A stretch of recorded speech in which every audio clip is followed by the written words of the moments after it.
Hello student, तो मैं आज आपको पढ़ाने वाला हूँ प्रॉफिट एंड लॉस। बिल्कुल बेसिक तरीके से हम प्रॉफिट एंड लॉस स्टार्ट करेंगे। हम बिल्कुल जिस बच्चे को प्रॉफिट एंड लॉस बिल्कुल भी नहीं आता है उसको आज की वीडियो देखने के बाद प्रॉफिट एंड लॉस बिल्कुल ही आसान तरीके से आ जाएगा। देखो, मैं आपको दोनों तरीके से पढ़ाऊंगा, हिंदी में भी और इंग्लिश में भी, ताकि आप दोनों टाइप के बच्चे, हिंदी वाले भी और इंग्लिश वाले भी, सब चीज कवर कर लें। तो वीडियो शुरू करते हैं बिना किसी फालतू बात के। प्रॉफिट एंड लॉस यानी कि लाभ और हानि। भाई, जैसे हम किसी आदमी से या किसी व्यक्ति से कोई वस्तु उधार लेते हैं या कोई चीज उधार लेते हैं तो वो होता है हमारा क्रय मूल्य, और यदि हम किसी वस्तु को बेचते हैं वो उसका होता है बच्चे विक्रय मूल्य यानी कि सेलिंग प्राइस। इतनी बात याद रखेंगे भाई। जैसे किसी व्यक्ति से हमने कोई वस्तु खरीद ली यानी कि खरीदने को बोल लेंगे यानी कि सीपी यानी कि बच्चे कॉस्ट प्राइस, यानी कि ये होता है बच्चे हमारा क्रय मूल्य होता है। क्या होता है बच्चे? क्रय मूल्य होता है। चलो भाई, ये तो बात होगी सीपी की। और यदि किसी व्यक्ति से हम कोई वस्तु बेचते हैं, लेकर हम भाई बेचेंगे भी तो सही, यानी कि बेचना, जो चीज भैया हमारी बेचना होता है, बेचने को बोलते हैं बच्चे हम लोग एसपी सेलिंग प्राइस यानी कि विक्रय मूल्य। क्या बोलेंगे बच्चे इसको? विक्रय मूल्य बोलेंगे। खरीदना बच्चे हमारा क्रय मूल्य होता है और बेचना बच्चे हमारा विक्रय मूल्य होता है। ओके, अब लाभ कैसे निकालते हैं? लाभ होता क्या है? जैसे कोई वस्तु हमने कम पैसों में ली और ज्यादा पैसों में यदि हम बेच देंगे तो हमें लाभ हो जाएगा, यानी प्रॉफिट हो जाएगा।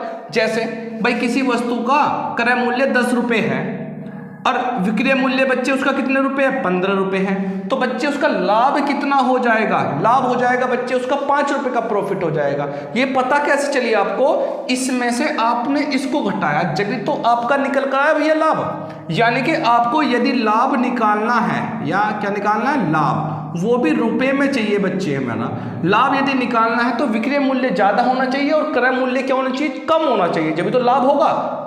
तो यानी कि विक्रय मूल्य में से हम क्रय मूल्य घटा देंगे, यानी कि सेलिंग प्राइस में से कॉस्ट प्राइस हम घटा देंगे, तो बच्चे ये हमारा निकल कर आएगा, लाभ निकल कर आएगा। इसी प्रकार से लॉस कैसे होगा? लॉस उल्टा हो जाएगा, यानी कि हानि हो जाएगा। यदि बच्चे हमें हानि निकालनी है, वो भी रुपए में यदि निकालनी है हानि, बिल्कुल बेसिक चीजें से पढ़ेंगे, एक दौर से पढ़ेंगे, ठीक है बच्चे? तो हानि यदि निकालनी है तो हानि कैसे निकलेगी भाई? कोई वस्तु हमने पैसे में ली उधार, 10 रुपए की ली और 8 रुपए की बेच दी, यानी कि उस केस में सीपी ज्यादा होगा और एसपी क्या होगा बच्चे? कम होगा। यानी कि कॉस्ट प्राइस ज्यादा होगी और सेलिंग प्राइस कम होगी, जब तो लॉस हो जाएगा बच्चे। तो यानी कि लॉस यदि हमें निकालना है तो सीपी पहले लिखेंगे, यानी क्रय मूल्य पहले लिखेंगे, क्रय मूल्य, और माइनस क्या कर लेंगे बच्चे? विक्रय मूल्य कर लेंगे।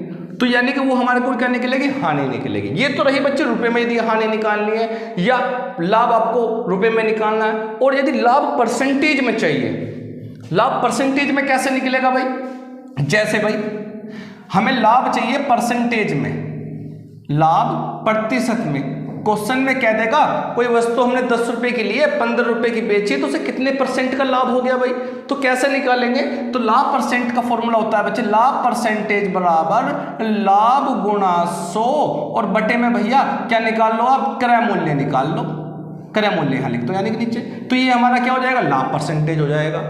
और यदि बच्चे हमें क्या निकालना? हानि परसेंटेज निकालना, तो हानि परसेंटेज भी ऐसे निकाल लेंगे, हानि परसेंटेज इज इक्वल टू लाभ वाले में लाभ आएगा और हानि वाले में हानि आएगी, इंटू 100 अपॉन में क्या रहेगा? क्रय मूल्य रहेगा बच्चे।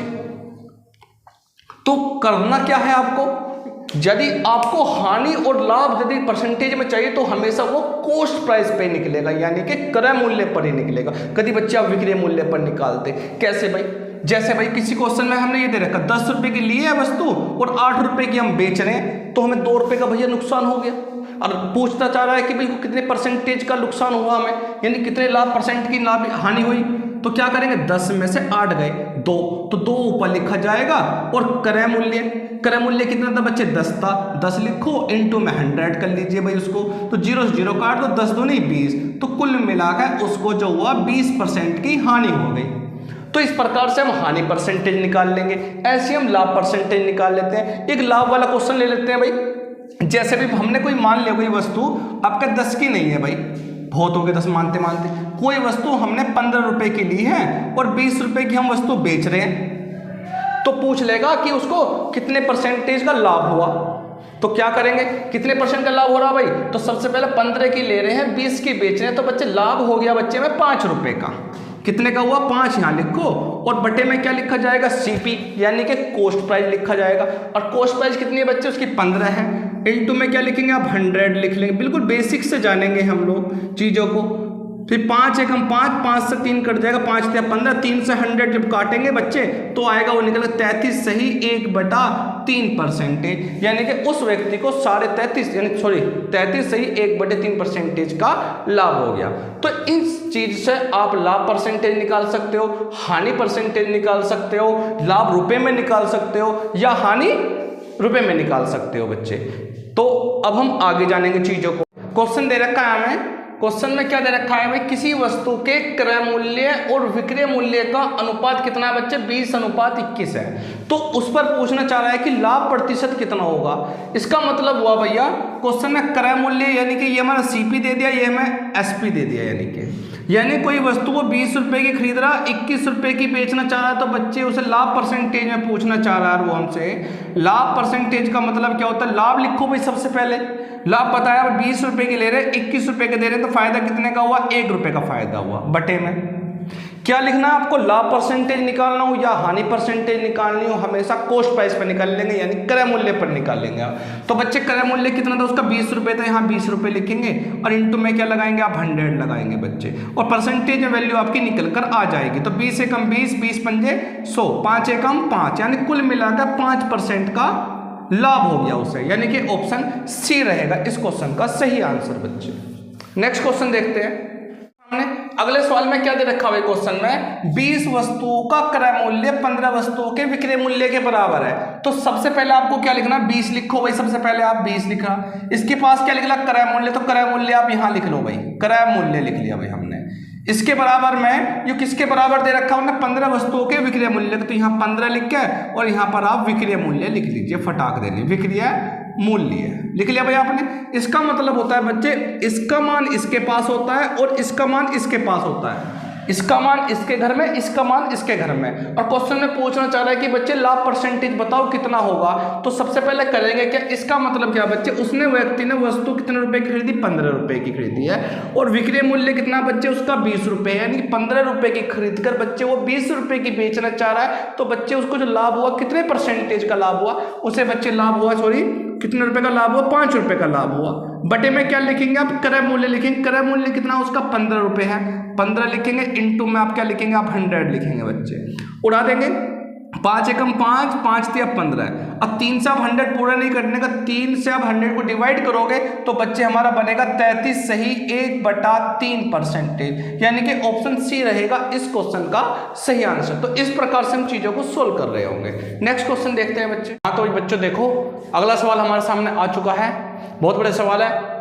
कैसे करते हैं देखो जरा ध्यान से।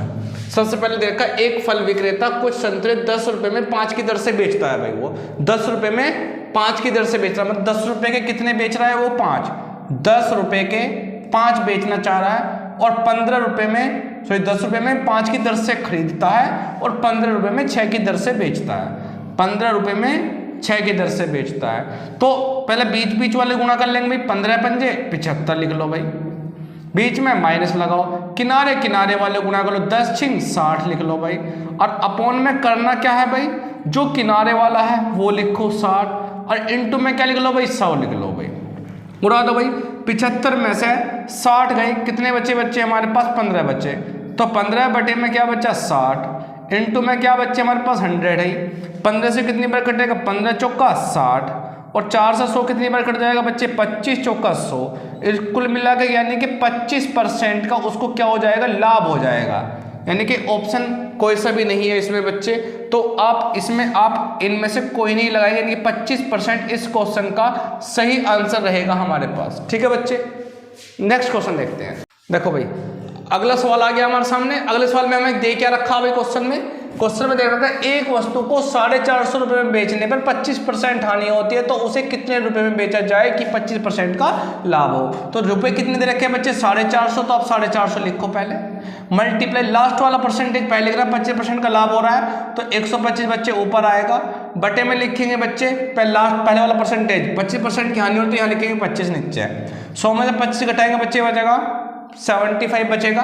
अब इसे आप काट दो 25 से, 25 से 75 कटेगा, 25 थी 75, 25 पंजे 125, 3 से ये उड़ जाएगा बच्चे 150 आएगा, 15 थी 45 होता है और 15 पंजे 75 750। ऑप्शन बी रहेगा इस क्वेश्चन का सही आंसर बच्चे। सवाल हमें दे रखा है, सवाल में क्या दे रखा है कि एक मोबाइल को 1950 रुपये में बेचने पर इतने % की हानि होती है, उसे कितने रुपए में बेचा जाए कि 30% का लाभ हो।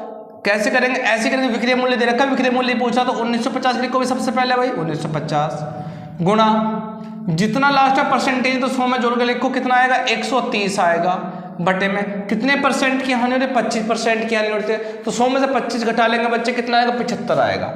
अब आप इसे उड़ा दो भाई, उड़ाने का मतलब क्या है भाई, उड़ाने का मतलब बहुत ही आसान है, कोई दिक्कत नहीं। एक काम करो, इसको उड़ाने का तरीका ये 0 ये रही 0 ये रही, तो इसको आप सोल्व कर लो कैसे है भाई 195 ऐसे लिखो गुणा 13 लिखो, लास्ट की 2 0 ये थी, 2 0 को एक तरफ लिख लो ऐसा करके, और अपोन में क्या कर लो 75 कर लो। अब इसे काटो ऐसे करके, इससे काटने में क्या आसानी रहेगी 25 थी 75 और 25 चौका 100 ऐसे कट जाएगा हमारा।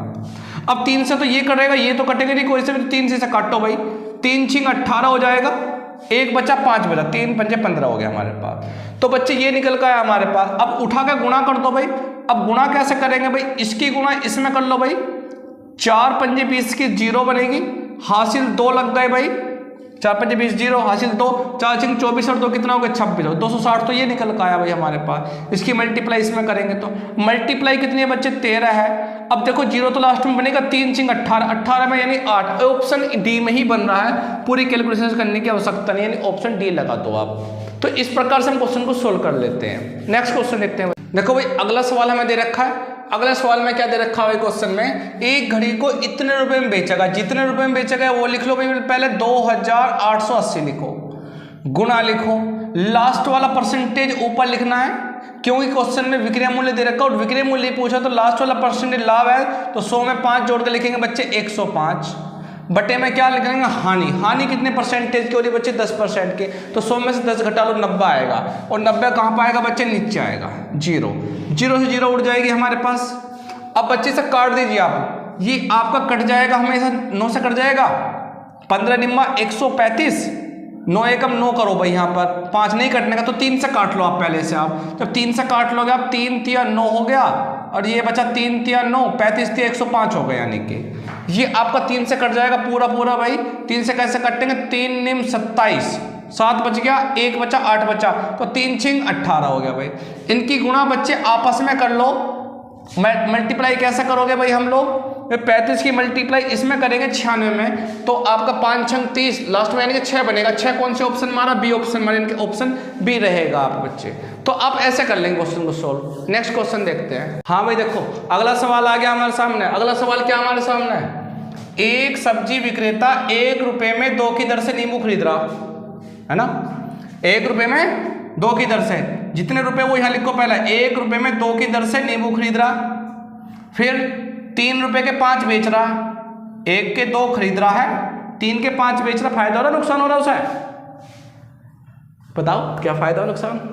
तो सबसे पहले करेंगे क्या, 1 रुपये के 2 खरीद दिए, 3 के 5 बेच रहा हो, तो सबसे पहले तरीका क्या है, चलो मेरे देसी तरीका लिख सीखो, किताब का तरीका नहीं सिखाते, बीच माइनस किनारा, बीच माइनस किनारा बटे किनारा लिखो और गुणा में कर दो भाई 100, और आ गया तुम्हारा आंसर। प्लस का आएगा तो लाभ हो जाएगा और माइनस का होगा तो हानि हो जाएगी।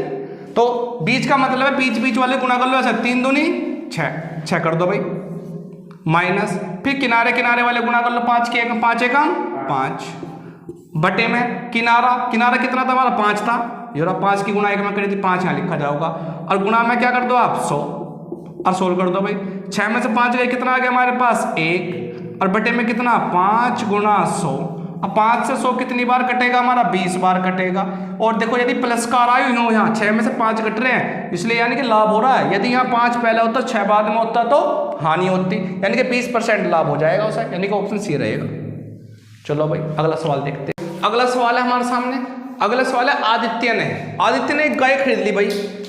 आदित्य ने एक गाय 8,580 रुपये में बेच दी, खरीदी नहीं है, बेच दी, और उसे 4% का लाभ कमा लिया भाई। यानी कि उसने ये जो गाय खरीदी होगी 8,580 से कम में खरीदी होगी और 4% का उन्हें लाभ भी कमा लिया भाई। गाय हमारी माता है, बहुत हराम आदमी है, गाय बेच दी इसने। चलो कोई बात नहीं, हमें फिलहाल क्वेश्चन करना है उसने यह गाय कितने रुपए में खरीदी थी, यानी कि क्रय मूल्य पूछना चाह रहा है। तो सबसे पहले मैंने क्या बताया आपको? क्रय मूल्य लिखो भाई, क्रय मूल्य निकालना है। तो क्रय मूल्य निकालने का तरीका बताया था, जो भी विक्रय मूल्य है पहले वो लिख लो, 8,580 गुणा 100 लिखो। यदि लाभ है तो जोड़ के लिख दो भाई। क्या परसेंट का लाभ हो रहा है? 4% का। तो 4% का लाभ हो रहा है तो बच्चे कितना आएगा? 104 हो गया। अब बच्चे इसको काटते कैसे है भैया? काट दो भाई, ये भैया 4 से कट जाएगा पूरा 4 से काट दो इसे। 4 दूनी 8 हो गया, 4 छीन 24 हो गया, 4 से कट गया भैया हमारे पास। तो 4 से काट दो, 4 दूनी 8, 4 एकम 4, 1 बचा 8 बचा, नहीं 4 चौक 16 और 4 पंजे 20, 2145 तो ये हो गया। और दोबारा कट जाएगा, दोबारा काट दो भाई इसको, इसे 2 से काट लो भाई, छोटे बच्चे हो तुमने दिए भाई, 2 से काटो इसे। 2 एकम 2, 2 तिया 6, 2 पंजे 10, कितना आ गया बच्चे? 50 हो गया। अब 13 से बच्चे इसको काट दो भाई आप। 13 से कैसे काटोगे? 13 से काटो, 13 एकम 13 हो गया भाई। कितना बचा? 21 में से 13 गए बच्चे 8 और फिर 4 बच गया है हमारे पास, यानी कि भाई 13 से कटता हूं मैं, देखो 13 एकम 13 बच गया और 21 में से 13 गए बच्चे, कितने बच्चे हमारे पास? 8 बचे, फिर 4 बचा, यानी कि 84 हो गया। कितना बच गया? 84 बच गया। 13 से भाग करेंगे इसे, 13 छिंग 78, 13 सत्ते 91, यानी कि 13 छिक्का 78 चला दो 78 बार, और 14 में 60 गए 6, यानी 5, 65 बच गया। और 13 पंजे कितना बचा बच्चे? 65 होता है। अब मल्टीप्लाई करो भाई, जीरो की जीरो तो ऐसी रहेगी, 5 ही 5 में करो तो 5 पंजे 25, 5 कैरी 2, 5 30, 2 32 का 2 का 5 3 8, यानी कि 8,250 इस क्वेश्चन का सही आंसर रहेगा। यानी कि बच्चे हमारा ऑप्शन ए रहेगा इस क्वेश्चन का सही आंसर। तो इस प्रकार से हम कैलकुलेशन कर लेंगे। ये तो मैंने कैलकुलेशन करके दिखाई है बच्चे, लेकिन आपको एग्जाम में इतनी कैलकुलेशन नहीं करनी है, बस आपको टेबल वगैरह याद होने चाहिए। कैसे? 1/4 से डायरेक्ट ही काट देंगे हम इसको, 1/4 एकम 1/4, 1/4 से फिर छिक्का बार, फिर 5 बार कट जाएगा। तो ऐसे कट जाएगा हमारा क्वेश्चन। चलो नेक्स्ट क्वेश्चन देखते हैं। सवाल दे रखा है, एक खिलौने को 10 रुपये 80 पैसे में बेचा जाता है, तो हमें 10% की हानि हो जाती है। तो इसे कितने रुपए में बेचा जाए कि 20% का लाभ हो? मतलब 10 रुपये 80 पैसे में यदि इसको बेचते हैं किसी चीज़ को, तो हमें 10% की हानि होगी, मतलब नुकसान हो गया। हमें इसे कितने रुपए में बेचना पड़े कि 20% का लाभ हो, मतलब ज़्यादा में बेचना पड़ेगा हमें। अब देखो विक्रय मूल्य दे रखा और विक्रय मूल्य ही पूछ रहा है, तो नेक्स्ट टाइम करेंगे क्या? तो करना कुछ नहीं है, कितने रुपए दे रखे बच्चे वो लिखो, जितने रुपए दे रखे वो लिख लो, 10 रुपये 80 पैसे रखे वो लिख लो, इनटू लिखो, जितना लास्ट वाला परसेंटेज है वो ऊपर लिखना है और जो पहले वाला परसेंटेज है वो नीचे लिखना है। यदि किसी क्वेश्चन में लाभ आ रहा है तो 100 में जोड़ कर लिखो, और यदि किसी क्वेश्चन में हानि आ रही है तो बच्चे 100 में से घटा के लिखो। तो लास्ट वाला परसेंटेज हमेशा ऊपर लिखना है। 20% का लाभ हो रहा है तो 100 में 20 जोड़ दो, कितना हो जाएगा बच्चे? 120। बटे में क्या लेंगे? हानि कितने की हो रही है बच्चे? 10% की हानि, तो 100 में से 10 घटा लो बच्चे, कितना हो गया? 90 हो गया। अब आप कैलकुलेशन कर दो भैया, पॉइंट के बाद 2 अक्षर है, पॉइंट हटाएंगे बच्चे 2 जीरो बढ़ जाएगी हमारे पास, तो अब उड़ा दीजिए, पॉइंट हट गई हमारे पास, 2 जीरो बढ़ गई। इसका मतलब क्या हुआ भाई? 1 जीरो से ये जीरो उड़ जाएगी हमारी, इस जीरो से ये जीरो उड़ जाएगी। अब आप इसे उड़ा दीजिए, 9 से काट दीजिए भाई, 9 से इसे काटेंगे 12 निम्मा 108 हो गया हमारे पास। और 12 की बच्चे 12 में गुणा, कभी भी नीचे 10 हो 100 हो, आप उसको काटना मत, क्योंकि वो पॉइंटों में निकालने में आसानी रहेगी। कैसे? देखो 12 की गुणा भाई 12 में करेंगे तो बच्चे कितना आएगा? 144 होता है बच्चे, आई बात समझ में? लेकिन बच्चे यहाँ पर देखो एक जीरो है, इस जीरो का ये फायदा ये होगा, पॉइंट हम यहाँ से 1 के बाद लगा देंगे, इसलिए हमें काटने में कोई फायदा नहीं होता है। यदि डिनोमिनेटर में यानी हर में यदि 10 आ जाए, 100 आ जाए या 1000, तो उसको काटते नहीं है बच्चे। अब जैसे यहाँ नहीं काटा मैं, 10 का मतलब क्या होगा? 1 के बाद पॉइंट लगा, 14.4 या 14.40, यानी कि ऑप्शन सी क्वेश्चन का सही आंसर रहेगा। तो इस क्वेश्चन को हम ऐसा करते हैं बच्चे।